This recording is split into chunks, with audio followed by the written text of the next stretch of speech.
তো বন্ধুরা, এখন কিন্তু আমরা চলে এসেছি দমদমপাড় ভারত চক্রে। এইবারে কিন্তু এখানকার শিল্পী না বলবো না, চলো দেখতে থাকো, সঙ্গে থাকো।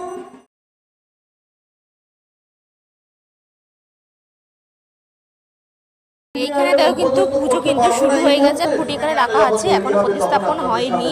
পুজো কমপ্লিট হওয়ার পর তারপর কিন্তু খুঁটিটা প্রতিস্থাপন হবে।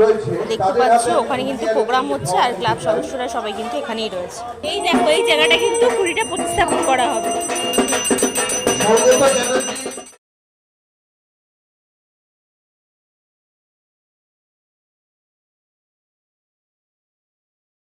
পঙ্কজ পালকে ডেকে নিচ্ছি।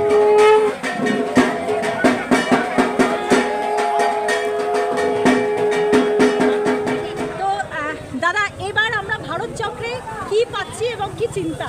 দমদমপাড় অঞ্চলে আমি প্রথম পুজো করছি, মানে আমার এই 26 বছরের যে পুজোর জার্নি, তার মধ্যে কোনোদিনই আমি এই অঞ্চলে যে 4-5টা বেশ বিখ্যাত পুজো হয় কলকাতার পুজোর মানচিত্রে, তা আমরা ছোটোবেলায় দেখতেও আসতাম, কিন্তু আমার কোনোবারই সুযোগ হয়নি যে এই অঞ্চলে কোনো পুজো করার। কিন্তু এবছর প্রথম আমি দমদমপাড় এই অঞ্চলে পুজো করছি, এবং এমন একটা পুজো করছি যে ভারত চক্র, তাদের আবার 25 বছর, সুতরাং একটা বাড়তি দায়িত্ব। এবং এই যে এতগুলো মানুষের আজকে দেখলেন যে পুরো সারা পাড়া এখানে নেমে এসেছিলো, তাদের একটা আবেগ জড়িয়ে আছে, তাদের একটা উৎসাহ রয়েছে, তাদের একটা আকাঙ্ক্ষা রয়েছে যে সুশান্তদাকে নিয়ে এসছে মানে একটা অন্যরকম পুজো হবে।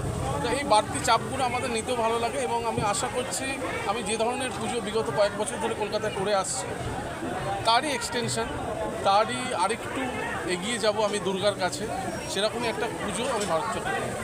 সুতরাং আমার পুজো আমি বলেই দিচ্ছি যে 18 তারিখ বিশ্বকর্মা পুজোর পরের দিন সকলের জন্য নয়, কিছু সংখ্যক মানুষ যারা পুজোটাকে আলাদাভাবে উপভোগ করতে চায় তাদের জন্য আমার পুজোগুলো খোলা থাকবে। তোমরা সকলেই আসবে, সেদিন আমার পুজো দেখতে পারবে, এবং সাধারণ মানুষের জন্য তো দ্বিতীয় দিন থেকে খোলা থাকছে।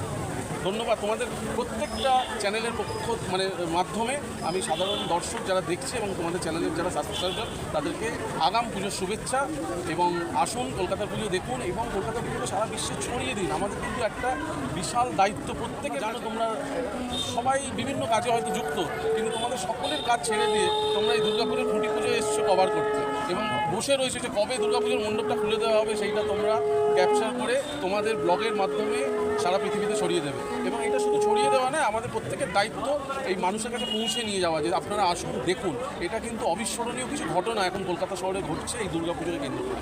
Thank you all. অনেক ধন্যবাদ। বৃষ্টির মধ্যে কিন্তু আউটটা দিচ্ছি, এখন পুজো শেষ হয়ে গেছে আর পুরো ভিডিও কমপ্লিট। এবার তোমরা জানো যেহেতু শিল্পী সুশান্ত শিবানী পাল হচ্ছে দমদম ভারত চক্র, সেটা কোনো দিন জানা যাবে না, সেই জন্য আসতে হবে তোমাদের পুজোয়। তো চলো দেখা হচ্ছে আমার পুজো।